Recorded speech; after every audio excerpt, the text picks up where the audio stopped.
Здравствуйте, welcome to day 103. Today we're reviewing special noun types. So more review, right? We're trying to be very careful to go over all of the different types of nouns we learned last year.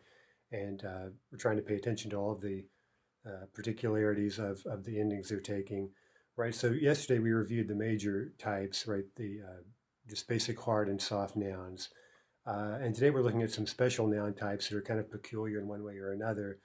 Uh, let's start with a painting, right? This is a very famous painting called the Utrecht Казни, right? The morning of the execution of the Streltsy. The Streltsy were a division of, it basically means something like shooters or someone who carries a rifle. So they were kind of a riflery regiment that rebelled against the rule of Peter the First when he was still a relatively young Tsar. And Peter rather viciously put down the rebellion and had most of them executed, as you can see here. And here they are awaiting their execution on Red Square, and you can see in the distance the gallows down there, kind of behind St. Basil's Cathedral. Anyway, so this scene played out on Red Square, Krasnaya Ploshchid. And if we look at that phrase Krasnaya Ploshchid, we can see that the adjective is feminine, right? That's giving us a clue that in this case, we can tell the noun Ploshchid is feminine, right? But remember that if a noun ends in a soft sign, right, unless we have some clue like an adjective to go with it, we can't tell whether or not it's a soft masculine noun or a soft feminine, which we refer to as e-nouns. Anyway, the circular structure you see there is called the lobное место, and it's kind of a weird term. Honestly, I don't know what the etymology is, but it has to do with lob, which means head. And I think in part for that reason, a lot of Russians think that this is where executions were carried out, but that actually isn't the case. A lot of pronouncements and edicts and verdicts were read from there, as I remember, but the actual executions that we can see here were carried out elsewhere.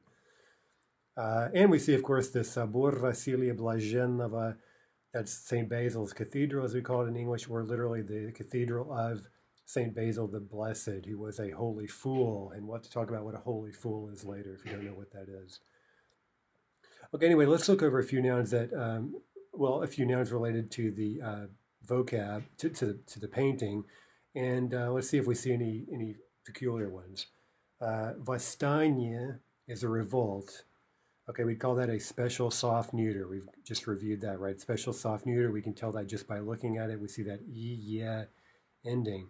Next, we have a rifleman, right? A member of this regiment. That's a strelets. And what's this next entry telling us? It's telling us that we have a mobile vowel, right? So the yeah drops out. The L remains soft, and so we add the soft sign. The genitive singular would be streltsa. Next, we have vlast. Okay, there's a word in a soft sign, right? So we have a problem, right? Is it masculine or feminine? Well, we really just have no way of knowing, right? We would have to memorize the gender in addition to the form of the noun itself, right? This happens to be a feminine e-noun. Next, we have tsar. Okay, another word in a soft sign. Can we guess the gender? Yes, actually, in this case, we can if we know the meaning of the word, right? If we know that a noun in a soft sign refers to a male person or animal, then we can safely guess that it is indeed a soft masculine. Next, the word for execution is kazen. Okay, that's, again, we can't tell in this case. It happens to be a feminine e-noun. Visible, vidyen. What does that look like? That's actually a short form adjective, if you recall that from last year, right? The long form would be vidny. It would mean something like visible, and this is used quite often, or relatively commonly in its short form, right? Something is vidyen or vidna, right? And we choose that based on the gender of the noun.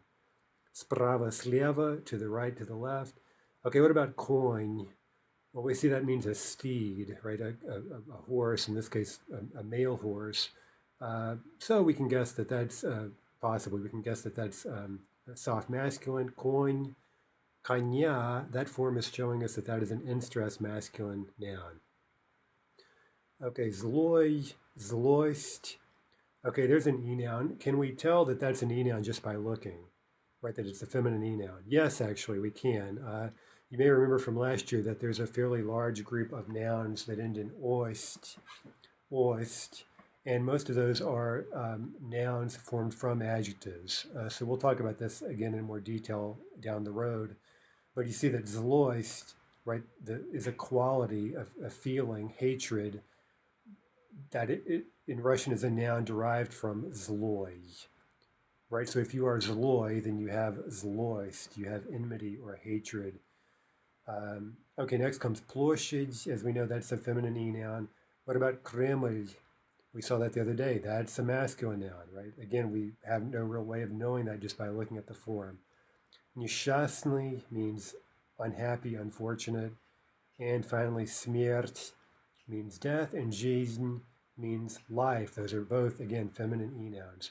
So as you can see from this, right, this is kind of a random selection of vocab in the sense that it's just, they just happen to come up in terms of describing this painting. But we can see how these nouns are coming out quite often. That's a really important class of nouns. But then also this issue of, we see a noun ending in a soft sign, what's the gender? Well, we can't usually really tell just by looking. Okay, review the endings here, right? You see we have the soft masculine endings, which are just the soft versions of the ordinary hard masculine endings. No real oddity there. The nouns, now remember that's a really special set of endings, right? We can look them over and see that they are soft, right? These are, nouns are soft nouns, but they don't take ordinary soft feminine endings, right? They're a truly distinct set of nouns. And finally, we have sort of an odd man out, puits. That's the only noun that we might classify more or less as an noun that happens to be masculine, right? So this is a really weird noun. We could think of it ultimately as just an irregular noun. But if we look it over, we see that the endings are like those of nouns, except for the one in the black box, putsiom, right? And that instrumental ending is really giving it away as a masculine noun, not as a feminine noun. Okay, so let's take some of this vocab and describe the painting, just deciding again based on context what case we need. I'll give you first the English to make that a little bit clearer maybe, and we'll fill in the proper form. Okay, мы стоим на красный blank. We are standing on red blank. Okay, na, that's a где expression. We need the prepositional. That's going to be площади. Мы стоим на красной площади с blank. Видны храм и Кремль. Okay, a compound subject. The cathedral and the Kremlin are visible. Видны. There's that short form adjective from the blank. Okay, so again, we have to be really careful with sa, right? That could take instrumental or genitive. Here, the idea is something's visible from the square. That's going to be genitive. So, с площади. Number two, tsar. Okay, remember, everyone knows what that word means, right? It refers to a male ruler, so it's going to be a soft masculine. Справа, on the right, we see, молодого blank Петра Первого. Okay, now tsar is going to be an animate noun, right? And we're seeing what look like genitive endings here. But remember, these are actually accusative, right? They're the accusative forms of a masculine animate noun, which again look like the genitive for these animates, right? So we need to fill in tsar, that'll be молодого царя Петра Первого. We see the young Tsar Peter the First, то есть Петра Великого, right? So Peter the First, also known as Piotr Veliki. Number three, власть. Okay, refer back to the table if you need to, right? Remember, for some of these nouns, there's really no way to know. You have to look them up in a dictionary if you don't know the gender. Anyway, власть, that's an noun. Это было после восстания стрельцов против blank Петра. Okay, this was, or we could say this happened, after the uprising of the стрельцы against the power, or we could say the reign of Petra, right? Petra, there in the genitive. Okay, here we have против, right? We simply have to remember what case does the preposition против take. That's genitive, right? So it'll be против власти Петра. Number four, казнь. Okay, another feminine noun. Сегодня день blank стрельцов. Today is the day blank, and then a genitive plural of the стрельцы. Okay, now we don't have any preposition here, we have to just think what makes sense. And a genitive is the only thing that really would make any sense here, right? Today is the day of the execution of the streltsy, of the riflemen. Okay, so we actually have a chain of two genitives here. День казни, the day of execution. Петр их казнит за восстание. Right, Peter is executing them for their uprising, right, as punishment for their uprising. 5. Смерть, death. Несчастные стрелцы стоят на лобном месте и ждут blank. So the unfortunate or the wretched or something, the unfortunate riflemen are standing on the lobное место, right? That's the circular enclosure there where many of them are standing. They're standing on or around it. И ждут blank. You may recall from last year that ждать, the verb to wait, can often be followed by the genitive, especially if it's something semi-abstract, right? Anyway, we've talked on several occasions how sometimes you get genitive objects in Russian in a way that can't really be formulated as a rule, right? It's just kind of a tendency. I would group this in with that kind of broader and somewhat vague category. We'll talk about that more at some point.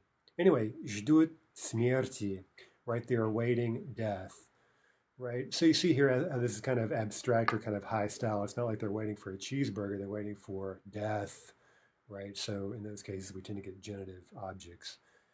Number 6, конь. Okay, right, that's a male animal, right? So that's going to be a soft masculine. Вы видите белого blank? Do you see the white blank? Okay, again, animate, accusative, looks like genitive for masculines, right? So белого коня. Вы видите белого коня? Петр сидит на этом blank и смотрит на стрельцов. Peter is sitting on this horse, okay, on this steed. Okay, that's obviously prepositional. Now we know that конь is in stressed, so this is going to be Петр сидит на этом коне, right? And any ending we add to this word is going to be stressed. И смотрит на стрельцов, and he's looking at the стрельцы. He's giving them a rather dirty look, if you noticed in the painting. Number 7, злость. Okay, that, again, we can clearly guess that that's an e noun, right? Because it ends not only in a soft sign, but in ost. That's a feminine e noun derived from an adjective. Некоторые стрельцы смотрят на Петра с blank и ненавистью. Okay, two closely related words, right? Hatred is ненависть, related to the verb ненавидеть. And then злость is something more like spite or viciousness or enmity, right? Со злостью. Note the spelling. That's an ending that people often forget, that right, that instrumental singular ending for e-nouns. Finally, жизнь, another e-noun. Стрелецкий бунт, right, the uprising of the стрелцы. Очень важное событие в blank молодого царя, right? This uprising is, or we could say was, a very important event in the blank, and then we get genitive of the young Tsar.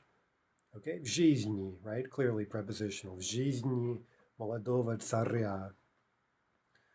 Okay, let's go to 103.2 right now, special soft nouns. Okay, we saw this yesterday. Nothing really new here. We've talked about these nouns a lot, but it's hard to really overemphasize their importance, right? Now, we've mentioned already that there really aren't that many masculine special softs, right? I mean, there are, and I think all of them, as far as I know, are derived from ancient languages, like criterii, right, criterion, or geni, right, from genius, right? So there's one from Greek, one from Latin, I guess. Okay, so there aren't very many masculine special softs, but there are tons of feminine special softs. That's because a lot of nouns that are borrowed from other European languages end up as a special soft feminine in Russian. And there are tons and tons of special soft neuters. That's because verbal nouns in Russian, that is nouns that are derived from verbs, become, for the most part, special soft neuters. Okay, so those two topics, borrowings and forming verbal nouns, those are things we'll discuss in great detail in books 3 and 4. Okay, now one last note, can we spot these? Yes, it's very easy to spot these because we see that E right in front of the just ordinary soft ending like ya or yeah. Right, so if we see an E ya, we know that it's a special soft feminine. If we see E yeah, we know it's a special soft neuter. Now take one last look at the tables, at the forms in the black boxes. Those forms are the only reason we have to group these separately, right? Otherwise, these are acting like any other soft noun. Okay, so if we look over a few more examples, philosophia, демократия, okay, those are obviously borrowings, as we mentioned. And now a few verbal nouns, рисование, drawing, that's the activity. The noun is derived from the verb рисовать, right, to draw. Пение is singing from the verb петь, and знание is the noun from знать, right? So again, later we'll learn how to form these things and we'll understand better how they work.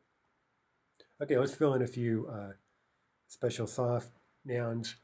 У профессора были очень интересные blank комментар, sorry, к стихотворениям Пушкина. Okay, so we want to say the professor had, right, у него были очень интересные blank. He had some very interesting blanks.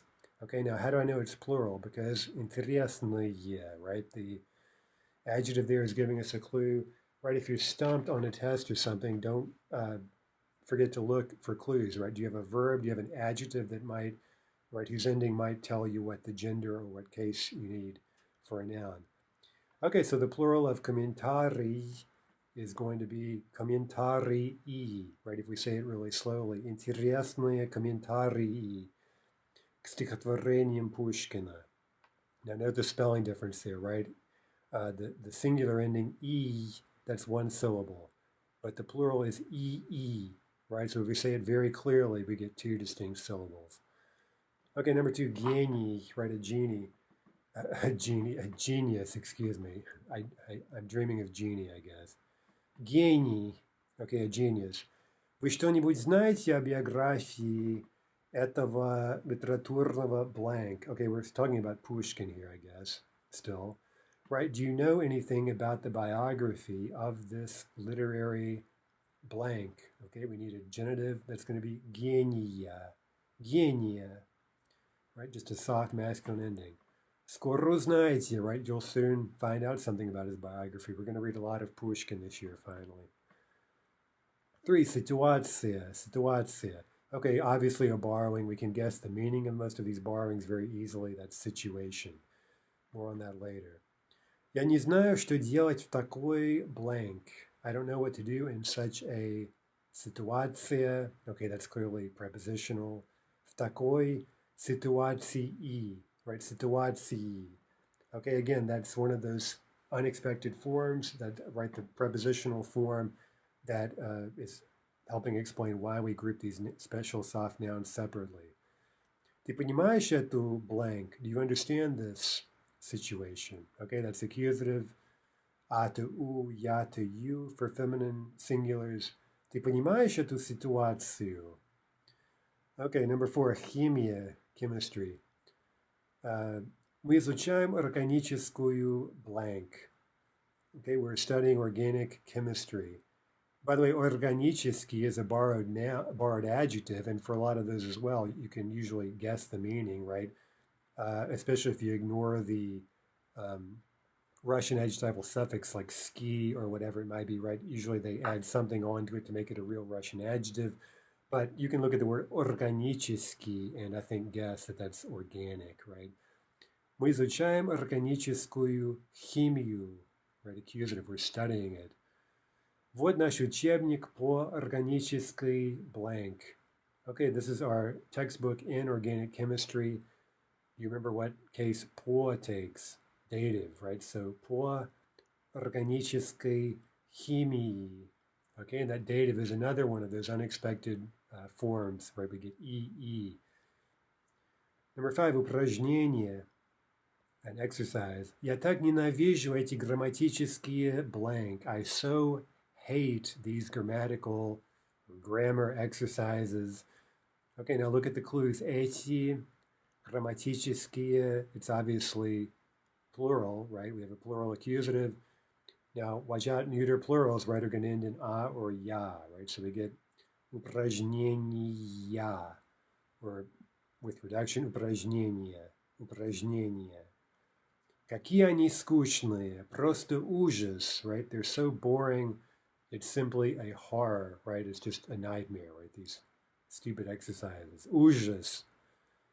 Number 6, расписание, a schedule, special soft neuter. По-нашему blank, right, in accordance with our schedule, мы уже должны быть на лекции, но мы на нее опаздываем. Right, according to the schedule, we should already be at our lecture, but we are running late to it. Okay, so again, по takes the dative, по нашему расписанию, по нашему расписанию. Okay, next painting. Let's fill in a few more to describe another nice painting here. It's called Видение отроку Варфоломею. So this kid Varfolomeï, we're going to learn a bit about him, but he would become one of Russia's most important saints, mainly because he first ran off into the forest as a hermit, right, and then later he gained a following, and over time a huge monastery, one of the most important in Russia, called Sergiev Posad, was built at the site of his original hermitage, right? So anyway, this kid Varfolomeï later became, when he became a monk, he became Sergei, right? Saint Sergei, by the way, is an older form of the name Sergei. Okay, let's look over some vocab quickly. Again, paying attention to what type of word we're dealing with. Видение, a vision. Okay, that's a verbal noun from видеть, right? The verb to see. A saint's life is a житие. Okay, that's a literary genre, just telling the life of a saint and all his miracles and how good he was and things like this. Okay, that's a verbal noun from the verb жить, right, to live. Святой means a holy man, right, a male saint. How would we describe a female saint, by the way? Святая, right? So this is an adjective that can stand alone as a noun. Okay, a verb основывать, основать means to found something. From that, we get the verbal noun основание, right? The founding or foundation of something. Monastir, okay, is that feminine or masculine? Well, you really don't know, do you? Unless you look at the entry here and you see ya, okay, that's an in-stressed masculine noun. Finally, роль, okay, that's a feminine noun. Развитие, development, and state, государство. Okay, let's fill in a few blanks here. About this blank. Okay, what case does o take, or in this case, об? Prepositional, right? About this vision. Об этом видении, right? Об этом видении пишется, is written, right? We get a passive, right? В житии святого Сергия Радонежского. Right, so we get literally about this vision is written in the saint's life of Saint Sergei of Radonezh, right? Radonezhsky. Anyway, right, so yeah, look at the passive verb пишется. We'll have to review those reflexive particles at some point. Okay, по blank. Okay, again, по here takes the dative, always takes the dative. Well, almost always for our purposes. So in accordance or according to the житие, right, in accordance with the saint's life that was written about him. Okay, so that'll be dative, that'll be по житию. In accordance with the saint's life, когда Сергий был маленьким, when Sergei was little, look at the instrumental, маленьким, remember that from last year, right, when he was little, тогда его еще звали Варфоломей, right, at that time, literally, they still called him Bartholomew, Варфоломей, right, когда он был маленьким. Когда он был маленьким, он увидел blank, he saw a blank, ангел. Okay, that's going to be animate, accusative, right? It's going to look like a genitive. That'll be ангела. Он увидел ангела в виде монаха. He saw an angel in the form of a monk, as you see in the painting. И этот монах научил Bartholomew to read. He taught him to read. Okay, he taught, whom did he teach? Bartholomew. So we need just an accusative. Он научил Варфоломея. Да, этот монах научил Варфоломея читать. Святой Сергий потом основал очень важный blank. Later, right, потом, Saint Sergei founded a very important monastery. Okay, so we just need an accusative. This is inanimate, so no change. Он основал очень важный монастырь Сергиев Посад. Wait, that's the name of the monastery. You can visit it. It's between an hour and 2 hours. It's not very far by bus or whatever from Moscow. Основание таких blank. So the founding, and look at takich, that's genitive plural, right? The founding of such monasteries. Okay, genitive plural we know is a tricky set of case endings. Words that end in a soft sign, regardless of their gender, typically take yay in the genitive plural. So основание таких монастырей играло очень важную роль, right? Just accusative, right? So the founding of such monasteries played a very important role, accusative, роль, важную роль в развитии русской культуры, right? A very important role in the development, prepositional, в развитии of Russian culture, and in the history, okay, another prepositional, в истории российского государства, right? Played a very important role in the history of the Russian state. And by the way, go back to rol, and you know it's a fairly common mistake if you know that that's a feminine noun to think that its accusative would be something like rolyu or rolu, even worse, right? Okay, the point is that right, for feminines in the accusative singular, the rule is a becomes u, ya becomes you. Okay, so with e nouns we don't have an a or a ya, right? We don't have any ending to change, so there is no change, right? Right, so rol in the accusative remains rol. Okay, let's give a few notes now on the nominative plural and just some stress shifts. We talked about this last year quite a bit, and we're going to talk about it in more detail in book 4. So let's just look over these very quickly. In two-syllable neuter nouns, in the plural, which is going to end in a or ya, the stress almost always jumps to the opposite syllable, right? Wherever it was in the singular, it's going to jump to the other syllable. For example, окно becomes окна, море becomes моря, облако becomes облака. Now, the final one, облако, that's more than 2 syllables. So if you have 3 or more syllables, the actual syllable the stress jumps to can be a bit unpredictable, right? So you have to watch for that. But still, you will typically see a shift of some kind. Okay, what about 2-syllable feminine nouns? Well, for feminines, if the stress begins on the stem, not on the ending, but on the stem, it'll stay there. But if the stress in the singular is on the ending, it will typically jump back, right? So whereas neuters, they tend to jump in either direction, just to the opposite syllable. For feminines, the stress only jumps back onto the stem in the plural form, sort of only in one direction. For example, стена becomes стены, right? Stress jumps back. Земля becomes земли. And сестра becomes сестры. That's what we refer to as a latent yaw, right? Because this yeah has become stressed, it's able to, so to speak, show its true colors as a yaw. We have to watch out for that. By the way, there's no way to predict that, right? You would have to just know that that happens with certain nouns. It's fairly unusual. Okay, as we know, in stressed masculine nouns, if we say a masculine noun is in stressed, it means any ending we add to it is going to be stressed, right? So we saw, for example, that tsar, the genitive is tsarya, and that, right, tsarya is telling us that that's an in stressed masculine noun. So the plurals here, tsar becomes tsari, stol becomes stali, slavar becomes slavari.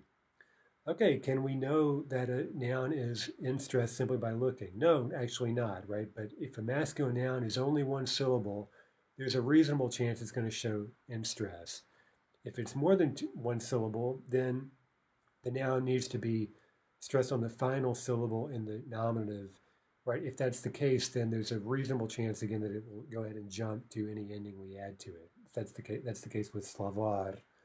Okay, but that's, again, unfortunately not very predictable. Okay, what about masculine nouns with mobile vowels? Well, we know how this works already, right? Lots of masculine nouns that have an or, ye, or your that's stuck between two final consonants. They see that mobile vowel squeezed out when we add any ending to it, right? So rot becomes rty, vecher becomes vietre, ariol becomes arli. Okay, can we predict the presence of a mobile vowel? Actually, no, but if we see, again, one of these three vowels in that final position between two consonants in a masculine noun, we can guess that it's going to be a mobile vowel, right? But to be sure, for a new word, we would really need to look it up in a dictionary. Okay, finally, we know that some masculine nouns take the alternate nominative plural ending stressed ah. We talked about that already. Can you know which nouns do this? No, right? So we're seeing today, right, several instances where we really can't know something very important about a noun simply by looking at its nominative singular.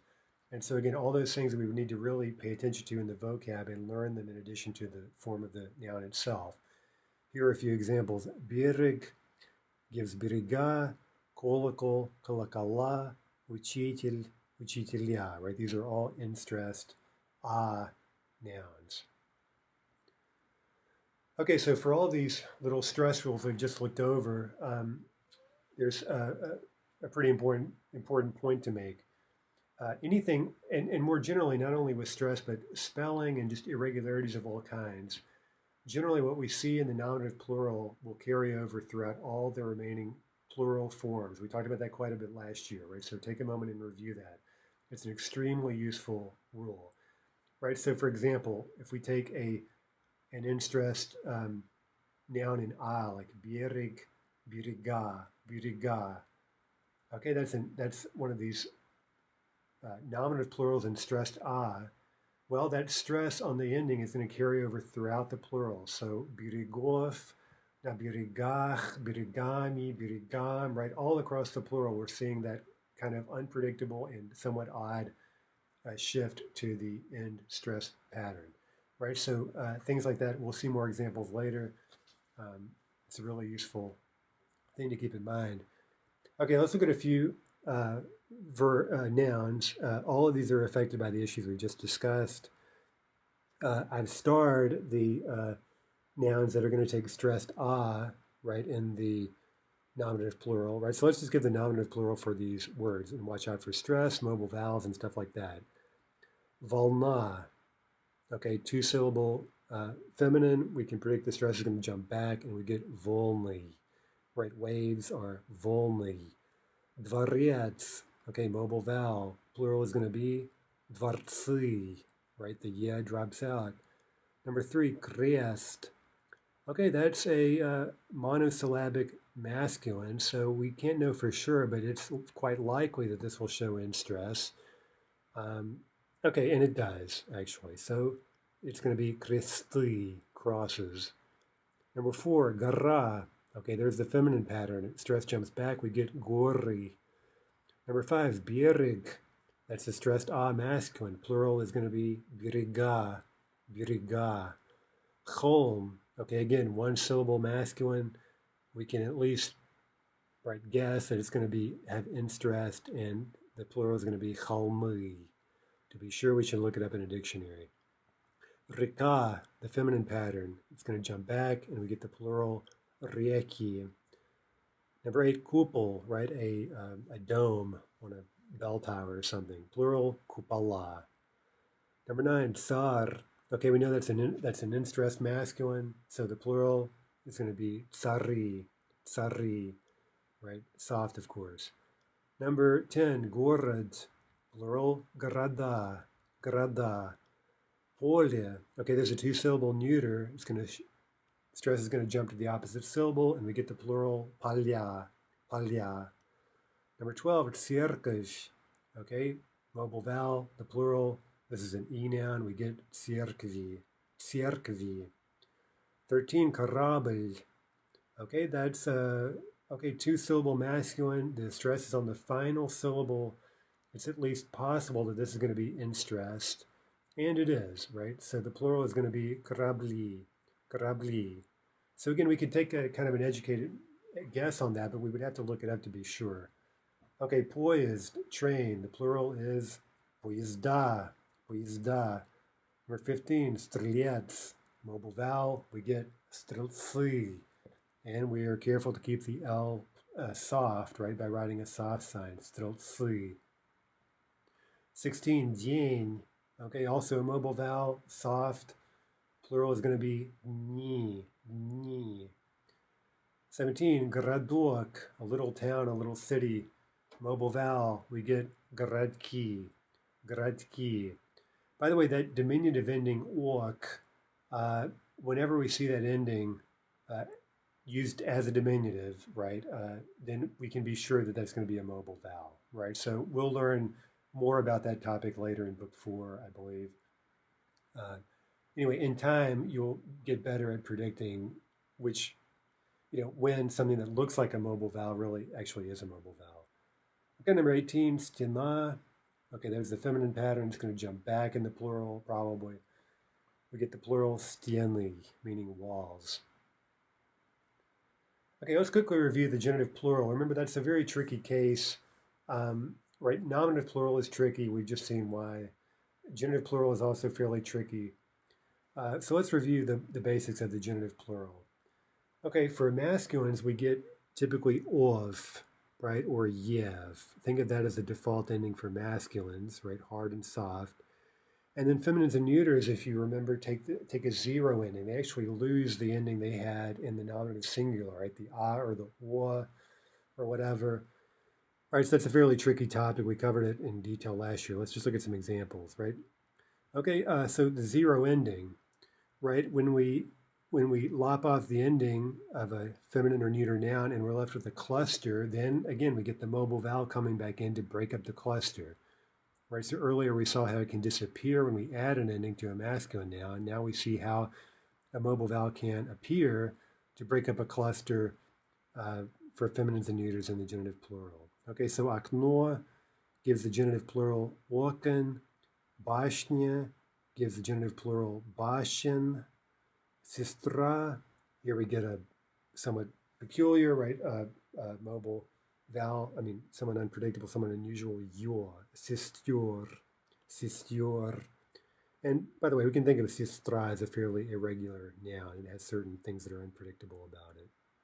Okay. Now, this doesn't always happen. This is a kind of a tricky question that students ask about fairly often, right? Why do certain clusters get broken up in Russian and others don't, right? This ultimately is fairly arbitrary, right? We could go back and I'm sure find some very sophisticated historical and phonetic explanation for this, but for our purposes, it's really quite strange, right? Why does one cluster bother Russians and others, which may seem to us even more difficult to pronounce, why does that not bother people? Okay, well, again, it just kind of is an accident. So here are a few examples. The plural of volna is voln. The plural of облако is облаков. Okay, that's just a complete exception, right? A neuter that takes a non-zero ending genitive plural. That's an irregularity. And finally, лекарство gives лекарств. Okay, there's a 4 consonant cluster, right? Why on earth would that not be broken up? Well, it just isn't. And it never is, right? There are quite a few nouns in this ending stvo, and that cluster is never broken up. Okay, here's a very important kind of alternate ending in the genitive plural, yay. Soft neuters, masculines and feminines in a soft sign, and masculines ending in the hushing consonants, zh, ch, sh, sh, all tend to take yay, and that ending is quite often going to be stressed. Okay, so that's a major kind of alternate ending in the genitive plural, which of course we studied last year. Okay, so polya becomes palyei, tsar, right, soft sign becomes tsarye, and ключ ends in the hushing consonant sh, becomes ключей.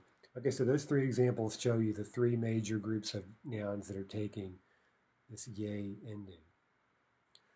Finally, special soft feminines and neuters take the ending e, right? E kratkaya, which is actually just a zero ending. If you think about it carefully, it's actually just a zero ending. It just works out that the spelling may look a little bit weird, but it's actually not. Okay, so here are three examples of the three types of special soft noun. Geni is just a soft masculine. It's really not unusual here. We get genitive. Teoria becomes teori. And what's happened there really? We just dropped the right? We've really dropped that final vowel. And because of just spelling conventions, we end up with an e kratkaya. Same thing with opinions. We drop the final vowel and we're left with e kratkaya, right? Мнений. Now, again, any stress shifts that we saw in the nominative plural will tend to carry over into the genitive as well, right? So, right, whatever the stress ends up being in the nominative plural, then usually, not always, but usually we can expect it to kind of stick in that same column across the plural forms, right? So, stali suggests stalov, поезда suggests поездов, but there are exceptions. I mean, unfortunately, that's how Russian works, right? Сестры gives сестер. Okay, let's get some genitive plurals and watch out for all these exceptions and all this stuff. Right? There's a lot to review here, right? Okay, город. Okay, that's an noun, right? So the plural is города. That suggests that the genitive plural is going to be городов. Городов. Река. Okay, we're going to get zero ending. That's going to be рек, right? Of the rivers, рек. Number 3, музей. That's just a soft masculine, so we get музеев, музеев, of the museums. Number 4, критерий. Special soft masculine, критериев, критериев. Number 5, корабль. Okay, that's an in-stressed noun, if you remember. Right, nominative plural is корабли, and it ends in a soft sign, so it's taking that major alternate ending in the genitive plural, yay, and we get кораблей, кораблей, of the ships. Number 6, ветвь, means a branch. Okay, ends in a soft sign, so we can expect it to take yay, ветвей, ветвей. Number 7, a little branch, ветка. Okay, we're going to get zero ending in the genitive plural, ветк, ветк. Okay, do you think that's right? Not quite, right? Okay, so we can probably just guess that ветк, that's kind of awkward to pronounce, right? So if we had to guess, we'd think, yeah, I think Russian will probably split that up. And it does, right? So the final form is веток, веток, right, of the little branches. Number 18, земля. Okay, this is kind of a tricky one. We're going to get zero ending, земль, земль. Okay, that's kind of a tricky cluster. So the form we actually get is земель, земель. Okay, that's, again, rather unpredictable, right? Why is it yeah and not or something, right? Anyway, some nouns are just weird, right? So you have to always watch out. If you look them up in a good dictionary, or hopefully in our dictionary in the back of the book, you'll see any irregularities marked for you, right? And you have to just always be on guard for them. Number 9, moria. Okay, that's a soft neuter. That's also going to take yay. Marie, Marie. Number 10, vastanya. Special soft neuter. That's going to give us vastani, vastani, right? Watch the spelling. Number 11, etage. Masculine ending in a hushing. Okay, that's probably going to take the alternate ending yay, which is usually stressed, and we get étage. Finally, 12, historia, meaning history or a story. Of the stories would be history, history, right? Zero ending. Okay, as we mentioned already, last thing to cover today is, well, what about the rest of the plural endings? Well, as we know, first of all, they're extremely easy, right? So those the dative, the prepositional, and the instrumental ending in the plural are very, very easy because we don't have to worry about gender, right? We just have to worry about hard versus soft, right? So here are the endings, right? Right, very easy to cover very quickly. Dative, yam, prepositional, ach, yach, instrumental, ami, yami. Okay, and those go for any gender. Now, only the last thing to worry about is remember that if there's anything weird about the nominative plural, it could be stress, it could be some kind of irregular spelling, or whatever the case may be, that weirdness is usually going to carry over to all the other plural forms, right? Not always, but usually. That's a pretty reliable rule. Okay, so let's keep all of that in mind as we fill in some blanks here. Now, I've given you the nominative plural, which is kind of give you a cue, right? We're going to follow whatever is going on there. Okay, so tsar in the plural is tsari. Okay, in-stressed, soft. So let's just fill in the dative, prepositional, instrumental. Kruskim tsariam, a ruskich tsariach, s ruskimi tsariami. Number 2, stena becomes stienli, right? We get the shifting stress. Okay, we're going to keep that across the plural. K wysokim stienam, na wysokich stienach, za wysokimi stienami. Number 3, город becomes grada in the plural. По большим городам, о больших городах, с большими городами. Number 4, окно, окна, right? There's the shift, the stress shift. К маленьким окнам, в маленьких окнах, под маленькими окнами. Number 5, поле becomes поля. Again, the stress shift in the neuter plural. По широким полям, на широких полях, над широкими полями. Number 6, сестра becomes сестры. К младшим сестрам, о младших сестрах, с младшими сестрами. Number 7, облако becomes облака. There's that stress shift in the neuter plural. По черным облакам, в черных облаках, с черными облаками. Number 8, brat becomes bratья. Okay, that's just a completely unexpected irregular plural. Okay, so we haven't reviewed those just completely wacky irregular forms yet. But anyway, we're going to here preserve not only the stress but the weird spelling. All right, so watch this pattern. Bratья gives старшим братьям, о старших братьях, со старшими братьями. Okay, so there you have it. Right now, that final exercise is a really useful one. It helps us remember that, again, nominative and genitive are very tricky cases in the plural. They're very important, so you might want to really study that part of today's lesson and review it carefully.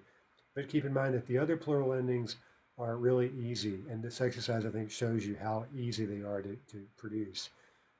Now, by the way, all the more reason to pay attention to them. Sometimes, you get to a topic in Russian that's really actually very easy and very straightforward, and maybe we're a little bit lazy about not nailing it down, right?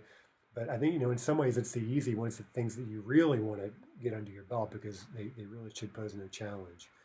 Right, so review those easy endings we just did, and also look very carefully about all these issues we had to deal with in the nominative and genitive plural, right? Think back to, we spent several lessons on that last year. There's a lot of really tricky stuff there, right? Stress shifts, irregularities of all sorts, mobile vowels, right? All that stuff we have to worry about. That is not easy. But again, whatever is going on weird in those two cases, we tend to see something very similar in the remaining cases, which are extremely easy. Okay, that's enough for today. I think quite a bit of review, somewhat exhausting. Anyway, until next time, до свидания.